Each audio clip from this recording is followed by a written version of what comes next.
Are you taking magnesium as a supplement? Well, here's what you could be doing wrong when it comes to taking your magnesium. Is your magnesium good or is it actually harming you? Well, you could be taking the wrong type. And I'm going to go through some of my less favorite types of magnesium supplements, and then I'll tell you my favorite. Okay, the first one, magnesium oxide. It's known to have very poor absorption. So if you're taking this type of magnesium, it is very inexpensive to actually produce, but has very poor absorption. And the question is, how much is it actually going to do for you in terms of your health, in terms of the benefits when it is so poorly absorbed?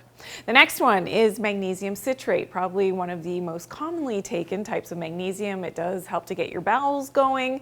It's very sour tasting. Most times you're mixing it into a liquid to drink that down. There are tablets, of course, as well, but those usually have a lot of fillers and flow agents.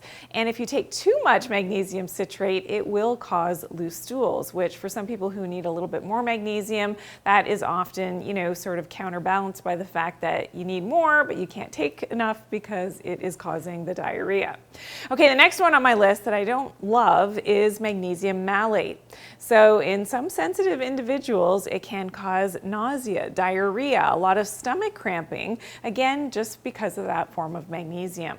Another one that's very popular is magnesium threonate, and it does cross the blood-brain barrier, so it does have efficacy in some situations for some people, but if you are sensitive, it can cause headaches, so you've got to be really careful with the dosing and how much you're taking of magnesium threonate. But now my favorite is magnesium bisglycinate. So bound to that glycine, which works like a neurotransmitter, helps with your glutathione levels.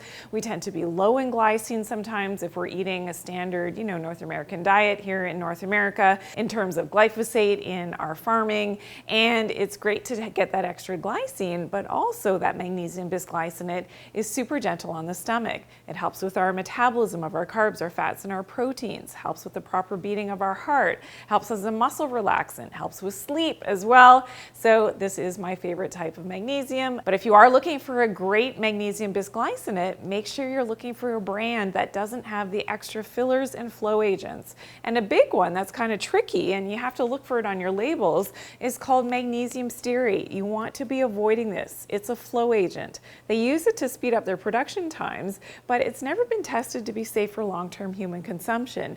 And the scary part is it's found in most supplements that are out there, even the most natural ones that you would think are, super natural. You don't want to be ingesting this magnesium stearate. So how do you know if you need magnesium in the first place? Well, you may have some of the signs and symptoms of a magnesium deficiency. I want you to check out this video and you're going to learn more, the worst signs of magnesium deficiency. I'll see you there.